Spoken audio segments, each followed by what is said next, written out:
Why do they never go in for me? Hey music lovers! Yes, it's me back again with another video in my British Indie and Me series. This video is all about one band in particular, and they probably meant more to me than just about any band probably in the 80s. I'm not alone in that. There were loads of us about, except we didn't know each other necessarily, or we didn't know lots of people existed. But that band is the Smiths. The Smiths came along into my life not with this single, which is their debut, Hand in Glove, but, as I've said before, with this one, This Charming Man. And they came into my life right when I was going through puberty, when I was going through all those changes, and they just entwined with my life for the next, I don't know, 4 or 5 years, however long they existed, really. They arrived at a time when I was right at the beginning of when I started getting into music. I didn't really seriously get into music till about 83, summer of 83. And then Smiths arrived sort of tail end of 83 into 84, and they just completely probably had a profound effect on my life, to be honest. At that point in my life, I was reading an awful lot, and I was reading a lot of stuff that was kind of labelled angry young men, a literary movement in Britain from the late 50s, early 60s, and that included things like Billy Liar, Look Back in Anger, which I'd studied at school, things like Saturday Night, Sunday Morning, things like This Sport in Life, Loneliness of a Long Distance Runner, all those kinds of books. And some of those I discovered after I'd started listening to the Smiths. Some of it I'd already got into. Billy Liar was a major wake up for me, and the Smiths seemed to kind of entwine with that, mainly I think because of Morrissey's love of that kind of writing, and especially some of the iconography he used on the record sleeves, which he was solely responsible for. And I'll talk a bit about what I think of the art and stuff as I go along. But yeah, so the first single, which I picked up later, was Hand in Glove. I probably didn't hear this until I'd got the first album, but now I recognise this as just a complete statement of intent. Everything that probably the Smiths are known for is encapsulated in this song. The wanting to take the world by the scruff of the neck and proclaim that the world is a better place because I'm in it, but also the kind of self-doubt and not loathing, but it's kind of self-doubt and shyness is also here as well, but not to more so in other records of theirs. And the absolute sex, there's no other word to describe it. Sex is all over the Smiths catalogue. It is all over it, really. And as you can see, they didn't really pander to a particularly necessarily male orientated. Well, I suppose it was, but not necessarily just straight male. I mean, you've got to remember at the time, when this came out, it was 1983. We were just starting the yuppie years. anything like this was considered really risque. I mean, I remember reading about Mike Joyce's dad's reaction to this cover, and he was horrified when Mike Joyce brought this home, um, which is absolutely laughable now. But when you think that was 35 years ago, times were so different. Really, Britain was closer to the 1950s than it was to the 21st century in a lot of attitudes. But more about that later. Anyway, so there's the first one, which is an absolute classic single. Next up came This Charming Man, which is the one that I've witted on about enough. This is a reissue version from '92 when WEA brought out all the compilations and reissues, repackaged. But I had to get this because this was the only place that you could get the song Jean, which is a tremendous B-side. That's another thing I loved about the Smiths. They often released single-only songs, like the Beatles. And if they didn't, then the B-sides were really quite fabulous usually. And Jean is one of those tracks. It is a great song. Really good.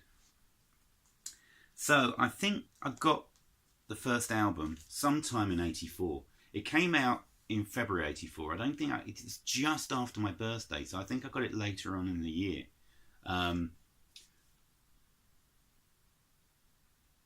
But what an intriguing album cover it was when I first got it. When I first saw it, I thought, wow, you got... Later found out this is a still from an Andy Warhol film. Joe, I think the cover stars Joe, what's his name? Joe D'Alessandro from Andy Warhol's Flesh. And I remember always wanting to look... I didn't want to be Morrissey, I wanted to be Johnny Marr. I just thought that picture of him I thought was so cool. I thought he looked so cool and I wanted my hair like that. Really did.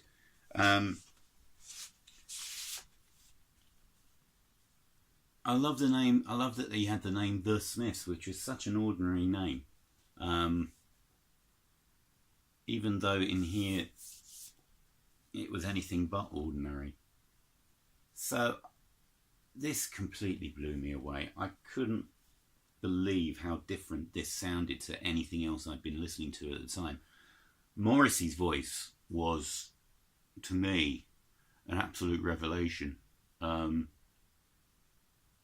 Not a particularly tuneful singer, but he really, I guess before anyone else that I like as a vocalist, he was the first one that I really liked that wasn't a particularly tuneful singer. I wasn't into punk that much.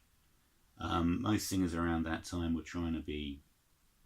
We had a lot of like ABC, a lot of singers, whereas Morrissey is definitely a vocalist. He's not, and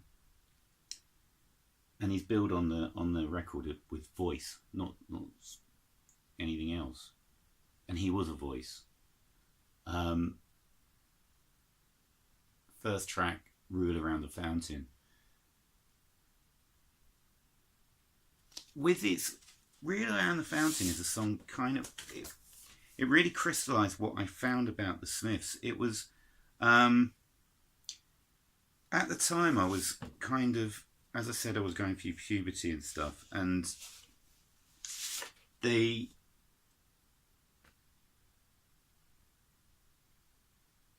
represented like a future for me.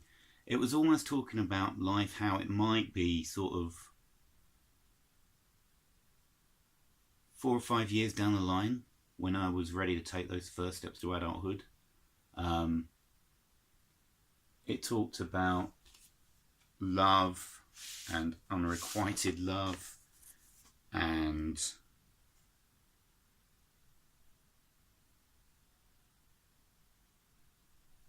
what really chimed with me, I guess, was the absolute lust that is displayed on so many songs. And the need to find people to belong to. there's also a lot of almost nihilism in the songs where the world just won't give you what exactly you want.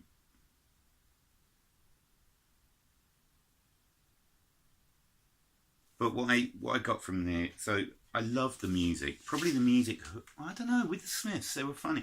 Most bands I get into, it's because of the music, but this was probably the first time that I'd ever heard really taken notice of song lyrics. Yeah, I'd sort of read them, and you spend time reading the liner notes and the lyrics if they're included. But what I loved about the Smiths records, they always had the lyrics, so you could pore over them. And much as I loved Johnny Marr's guitar, I loved Morrissey's turn of phrase. Absolutely loved it. England is mine and it owes me a living. Ask me why and I'll spit in your eye. Just the arrogance of it. And the first big song, one of the big songs that I got into on this one was What Difference Does It Make? And I guess just the line, the devil will find work for idle hands to do. I stole and I lied, and why? Because you asked me to. That immediately hooked me into that song. And I remember having a kind of an obsession about that one. And I'd play it over and over again. But you've also got things, it's not like a one-track pony. Things like Suffer Little Children, which obviously Moore's Murders cast a great pall over the whole of Manchester, and Morrissey would have been of that generation. Well, he was a kid when they happened, so he would have been of that age, the same age as the victim, so no wonder he had to write a song about it. So yeah, so that's the first one, The Smiths, released in '84. Probably production is not as good as it could have been. It was produced by John Porter, and it's kind of got, drums aren't recorded brilliantly, but what shines through are the songs and the words and Johnny's guitar for me. So that's that one. They then proceed. I wasn't buying a lot of singles. I couldn't buy a lot of singles. I couldn't afford them. So I bought them where I could. But I did manage to pick up a copy of William. It was really nothing.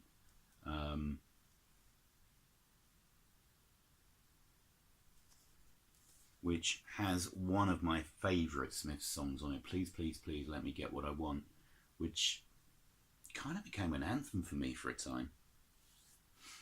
Just an absolute plea to anybody who was listening, because basically I think this time it's kind of tied into the feeling of powerlessness that I maybe felt at the time. And well, you're a kid, you're still a kid, even at the age of 14, 15, you're still a kid. You can't do what you want no matter how much you wanted it, and that kind of tied in. So there we go, William. And then the next Christmas, I managed to get Hatful of Hollow, which is kind of a grab bag, really. It's a load of Peel sessions. Great picture, I love that picture. A load of Peel sessions from the band, but it also importantly includes probably, along with Blue Monday and Fool's Gold and This Charming Man, although maybe I prefer it even more now, probably with Fool's Gold and Blue Monday, a kind of triumvirate of classic Manchester singles would be How Soon Is Now, which I did get in the edited form on the single. What can I say about this song? I mean, it's so popular now. It's so well known. But at the time, it was only the people into the Smiths that really got it. It's like, not. I don't think. Yeah, they got in the charts. They were in the charts, and they got into like top 30, regularly top 20. But where I lived, hardly anybody liked the Smiths. They were like kind of anybody who liked the Smiths were a just a bit strange, to be honest. Um, and I remember basically there were two people in my school who liked them. There was me and one of my best mates, and nobody else liked them. And I loved them, absolutely loved them. And How Soon Is Now, lyrically, yeah, it did sum me up at the time. One thing about the Smiths is they've got this reputation as being like a depressives band. I don't necessarily buy into that. Um, it's all. I think it ties into what a lot of adolescents feel anyway. Kind of, not all, not everybody is supremely self-confident, and I know I wasn't, and that the Smiths tied into that insecurity that I felt when I was growing up. Maybe they led me deeper into it than I might have well have done. Maybe I would have been different. Who knows? I don't know. But basically, I still rate that as one of the best songs ever recorded. Fantastic record. So, the next album they released, so their second album proper was released in 1985. And it's probably my favourite. So the next album they released was Media's Murder. This gets kind of slated a bit almost. I mean, for a start, it sounds better than the debut, way better. But I also think that the songwriting possibly gets a bit sharper. This record contains probably one of the great underrated Smiths songs. That Joke Isn't Funny Anymore is one of the great Smiths songs, I think.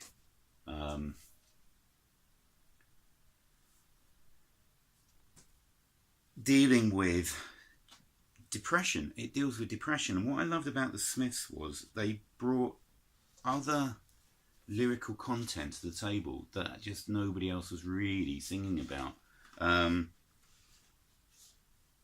Things like school abuse in the Headmaster Ritual,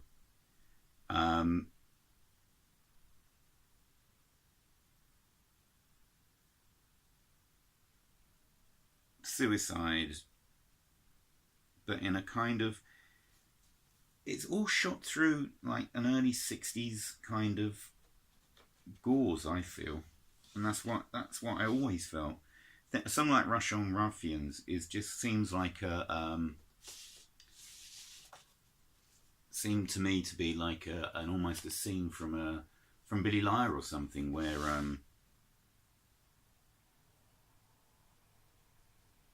but completely shot through always with love and longing, and a real sharp turn of phrase that I absolutely adored.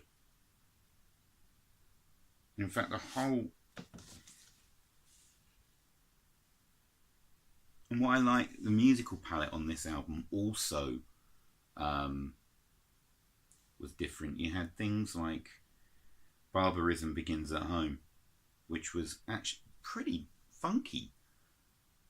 And a lot of people complain about how long it is, but I think it rocks out really well and really funks out, to be honest.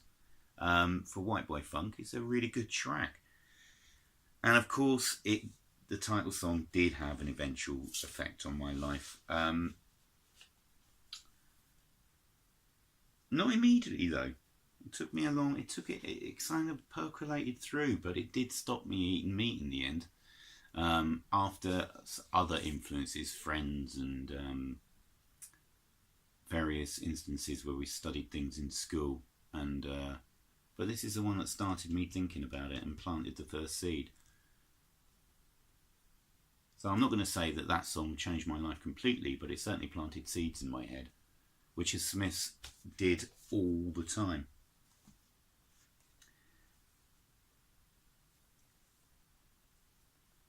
Next single I got off theirs was Shakespeare's Sister, which was a non-single. Another great song, great cover from Coronation Street, British soap, which apparently Morrissey loved. So that's Pat Phoenix from the soap.